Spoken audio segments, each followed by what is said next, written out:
Because money in general is not something that we talk about. And I think financial infidelity is one of those really deeply shameful subjects that people feel really emotional about. And hence, it really doesn't get any sort of limelight in discussions of money in general. Welcome to Breaking Money Silence, a podcast series aimed at helping all of us talk more openly about money. Your host, Kathleen Kingsbury, is a wealth psychology expert who is doing what she does best, speaking about taboo topics. International speaker, author, and founder of KBK Wealth Connection, Kathleen understands money and our relationship with it. Now, here is Kathleen. This episode is sponsored by Copperleaf Financial. Held to the fiduciary standard of care, Copperleaf develops a financial plan specifically for you, integrating every aspect of your life. They offer comprehensive wealth planning services, including sustainable investing solutions. To find out more, visit copperleaffinancial.com. Today on the podcast, we have a great topic. We are talking about infidelity. I'm not talking about romantic infidelity, your partner sleeping with somebody else. I am talking about financial infidelity. And believe it or not, someone can cheat on you with their money. This is a really interesting topic. We're going to talk a little bit about why it happens, how it happens, and most importantly, if this is something that you've experienced or you want to prevent in your relationship, how can you go about doing that? I have a very special guest. He's a friend and colleague of mine, Dr. Alex Melkumian, and he has a great background to be able to help us kind of dive into this dialogue. I met Dr. Alex as a member of the Financial Therapy Association. We are both involved in that association. I am serving on the Equity and Inclusion, and he is the big bad board of director person. He is also a licensed marriage and family therapist and the founder of the Financial Psychology Center in Los Angeles, California. Thank you so much, Dr. Alex, for joining the podcast today. Thank you, Kathleen. It's a pleasure to be on your podcast. And I'm giggling a bit because we both have a pretty good sense of humor. And I know this is maybe a serious topic, but I'm hoping we can try to have a little fun while we talk about financial infidelity. Well, I thought when you asked me to join your podcast, what better topic to discuss on the Breaking Money Silence podcast than financial infidelity. And truly honored to be here. Great. So, Dr. Alex, tell the people who are listening in kind of what is financial infidelity, because some people haven't heard of it, and, why we don't talk about it, why it's such a secret. Right. So financial infidelity is something that I think of as being a close relative of sexual infidelity, as you just mentioned in the introduction. And it's something that our culture does not delve into, just like any money conversation. This is why we are having this conversation on the Breaking Money Silence podcast, because money in general is not something that we talk about. And I think financial infidelity is one of those really deeply shameful subjects that people feel really emotional about. And hence, it really doesn't get any sort of limelight in discussions of money in general. But financial infidelity is what it may sound like. It's basically being dishonest or secretive or lying to your significant other or your partner about money. And it could be little white lies, or it could be something a lot more in depth. So if I buy shoes in the old days before COVID, when I would be on the road and speaking, if I bought a pair of shoes while I was on the road, maybe they were a little pricey, I put them in the back of my closet, let them kind of sit back there and marinate like fine wine until I brought them out one night with a date with my husband. Would that be considered financial infidelity because I was hiding a purchase? Well, technically, yes. I think what we start talking about is intentionality. It's, did you really intentionally do it? And is there a pattern around your hiding purchases from your significant other? If it's a one-time thing here and there, I'm not sure that's such a big deal. Again, a little white lie However, if it's a really a continuous pattern for somebody who is a shopaholic, for instance, that's one of the major money maladaptive behaviors, and you're continuously doing that, spending quite a bit of your spending plan on clothing or other purchases, and then you're intentionally hiding it from your partner, then it's definitely something that would be considered financial infidelity. So give me an example, because I know you see a lot of couples and families, and you have a lot of experience dealing with clients. And of course, we're going to protect their confidentiality. But can you give me an example of the type of thing that you've worked with around financial infidelity, and maybe kind of build in what are the signs and symptoms so people can understand what to look for in their own behavior or the behavior of their partner? Yeah, so I work with individuals as well as couples, and it's something that comes up so frequently with couples because money is one of the most important and really most contentious topics that couples go over. And it's one of the leading causes of divorce and conflict. There's a survey by the Accent that really delved into this topic. And they actually mentioned that about 80 to 90% of people have had a fight about money, which is not very surprising, right? But what happens is in my work with couples, one example would be, again, a little white lie where, one of the partners ended up going to the store, to Target, and, continuously bought over the past 6 months several items that, they didn't disclose to their partner. And that's something that we were able to navigate fairly easily. However, some of the other couples that I worked with, for instance, one that comes to mind, they were on the road to retirement, and the husband was unfortunately able to secretively set aside money for the retirement and did not disclose that to the wife for actually over a decade. So, can you imagine the emotional toll, the shame, the guilt, and the resentment that ensued between the two partners in that particular case? The shame on the part of the husband, and the a very deep resentment on part of the wife.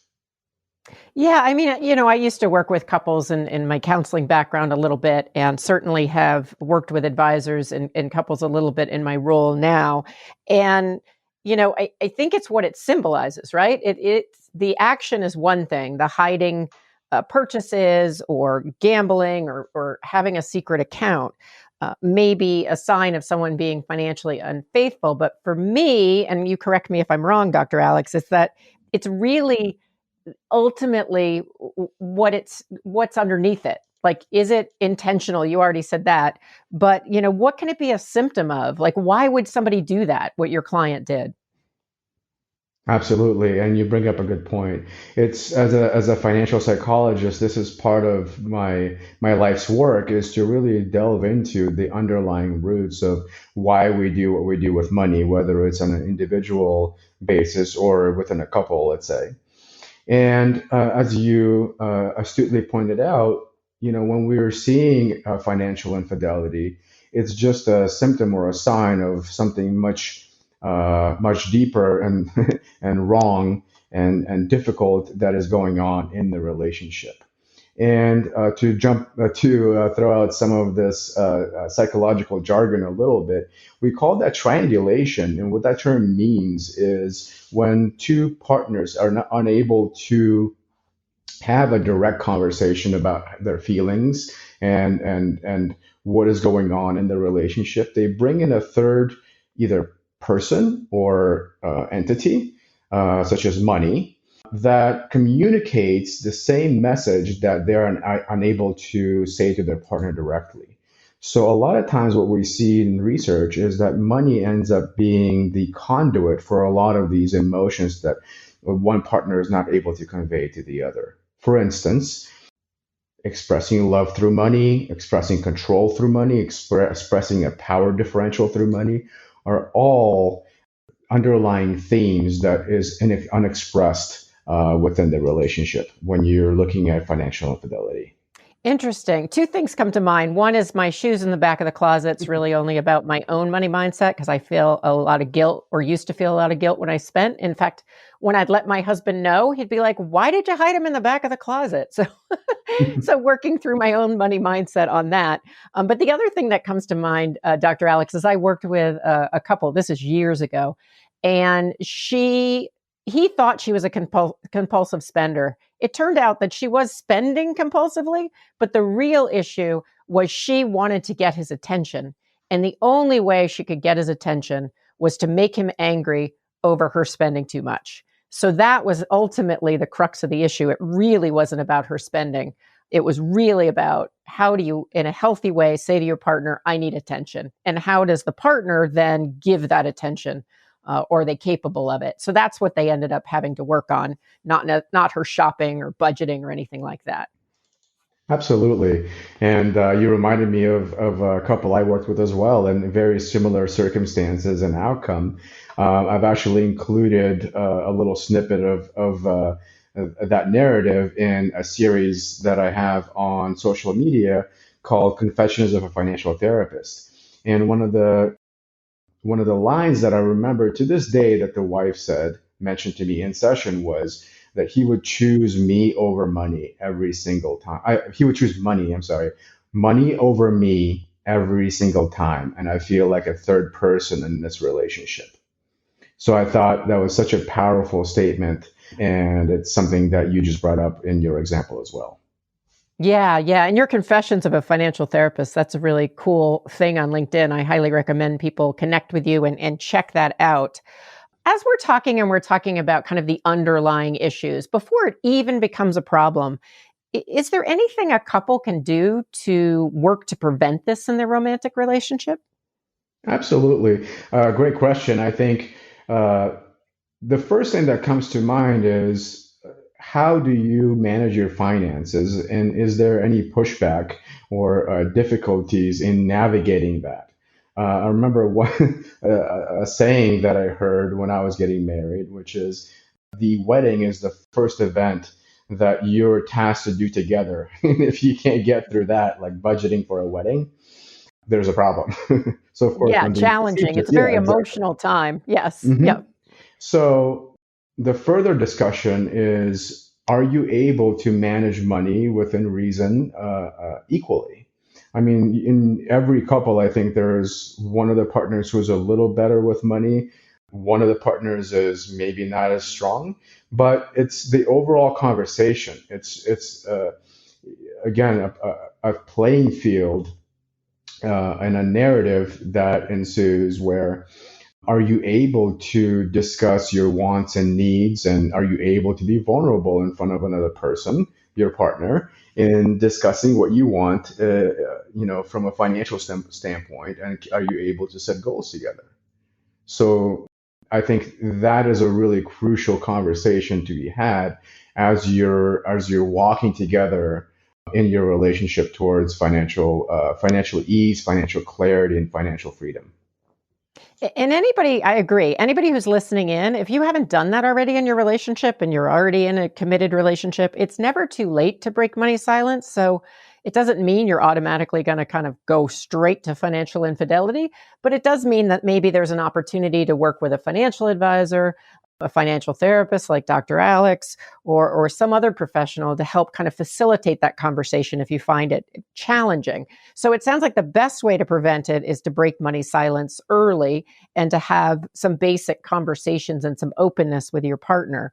Now, if you are sitting there and you're saying to yourself, wow, I think we're in too deep, or I have a sense that maybe my partner's cheating on me financially, what are the things that people can do, first of all, to address it?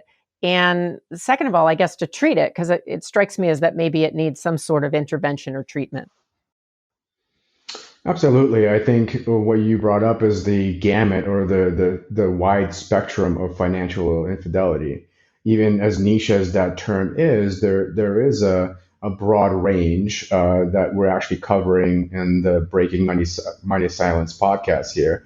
Again, starting with a little white lie and ending up in really heavy deception, secrecy, and intricate, I guess, lying over numerous decades is, those are two extremes. And I think for your listeners, of course, I'm always hopeful that it's the little white lie that we have to that we have to deal with.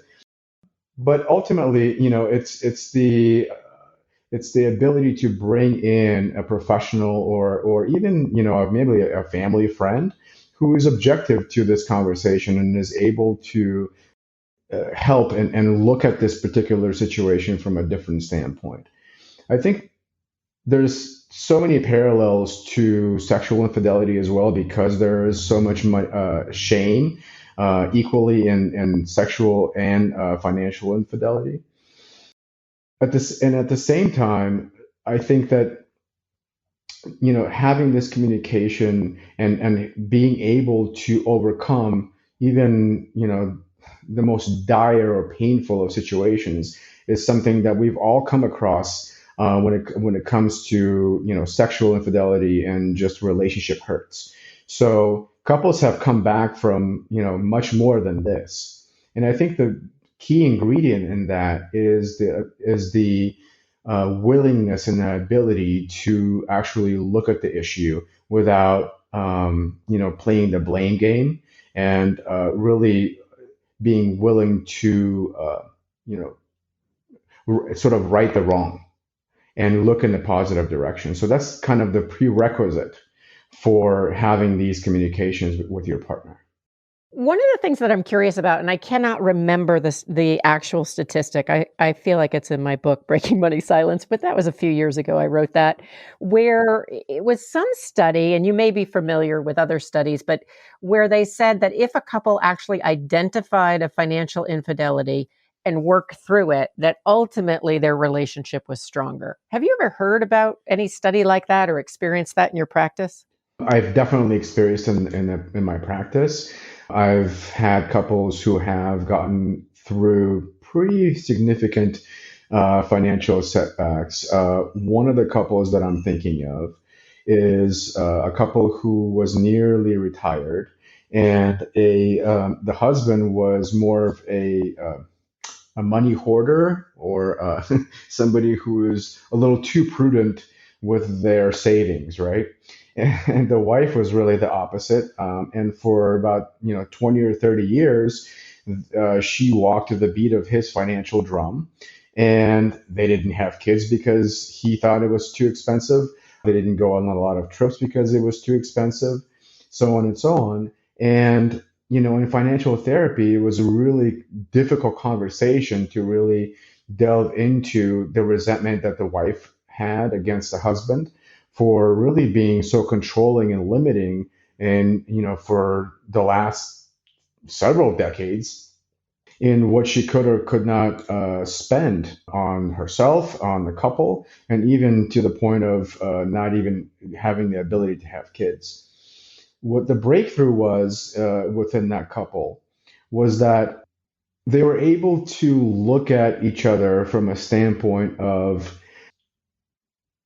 each person was doing the best that they could.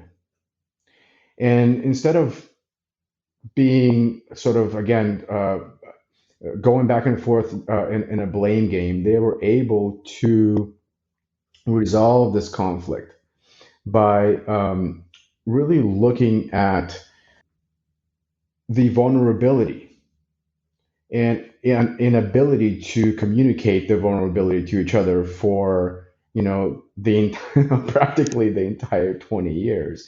And it might sound really kind of crazy that this is the one thing that came up in session after several months of treatment, and after 20 years of them kind of going back and forth and being at wit's end with each other.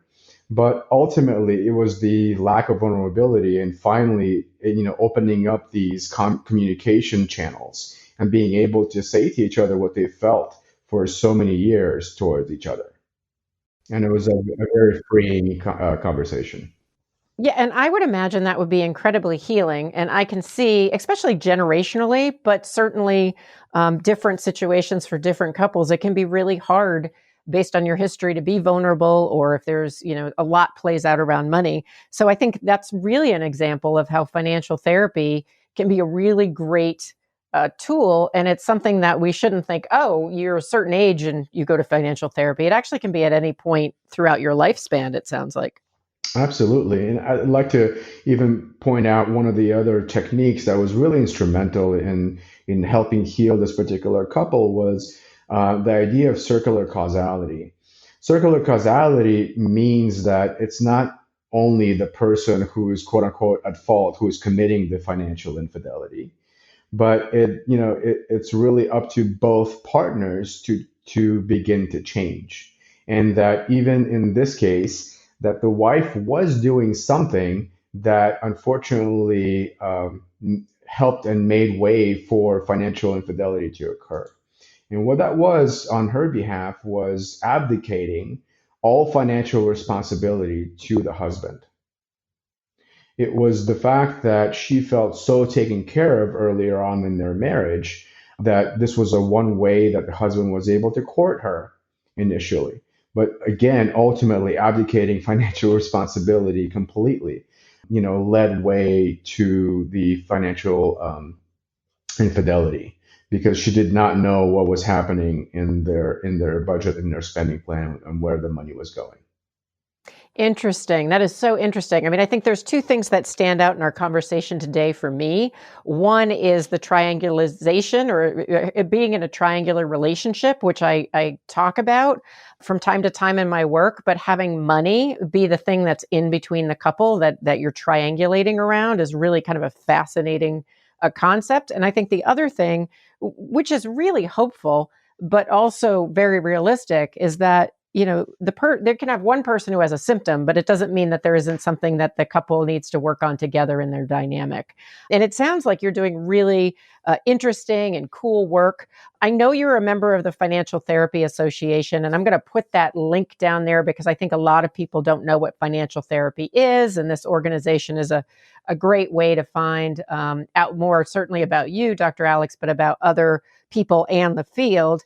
And I also understand that you have some courses that you, or at least one course that you have created that you want to make available to people. And you are offering something very special to my listeners, and that makes me smile. So why don't you tell the podcast listeners what the course is and what your special offer is today for them? Absolutely. Well, I'm smiling as well. And the special offering is for our Love and Money course that is available now on our website at financialpsychologycenter.com. And this is a powerful course where you can learn about at least 5 dysfunctional financial money behaviors that sabotage your financial health and how you can overcome them, and which includes actually financial infidelity. And for the BMS listeners, we have a special promo, which includes a 50% discount for the course. So please enter promo code BMS21 and you will get a special 50% discount on the course. Wow, that's super generous. Thank you. We'll put that in the show notes, and I definitely encourage people to check that out. I always love what Dr. Alex is up to, and I'm sure it's a phenomenal course. And so why don't you let listeners know a little bit more about where they can find out about you and your work and your website. And unfortunately, time goes so quick, so we're going to have to wind it down. Thank you so much. So my website is financialpsychologycenter.com, and I'm also available on pretty much all social media, Instagram, LinkedIn, Facebook, and Twitter at financialpsychologycenter.com. And on Facebook and Twitter, it's actually at FinPsychCenter for both of those. So that's where you can find me. Excellent. Well, I know I always enjoy connecting with you, not only on a phone call or a committee meeting, but certainly on LinkedIn, we've connected back and forth. So thank you so much for your time and your expertise. It's really been interesting to learn more about financial infidelity and more about the work that you do. Thank you so much for having me, Kathleen. Pleasure. This episode is sponsored by Copperleaf Financial. Held to the fiduciary standard of care, Copperleaf develops a financial plan specifically for you, integrating every aspect of your life. They offer comprehensive wealth planning services, including sustainable investing solutions. To find out more, visit copperleaffinancial.com. Thank you for listening to Breaking Money Silence, hosted by Kathleen Burns Kingsbury, a wealth psychology expert, author, and founder of KBK Wealth Connection. If you like what you heard today, be sure to subscribe on iTunes or your favorite podcast app and leave a review. Also, share this episode with your friends and family. It is a great way to get the conversation started. For more money talk tips and information, or to hire Kathleen to speak at your next event, go to www.breakingmoneysilence.com.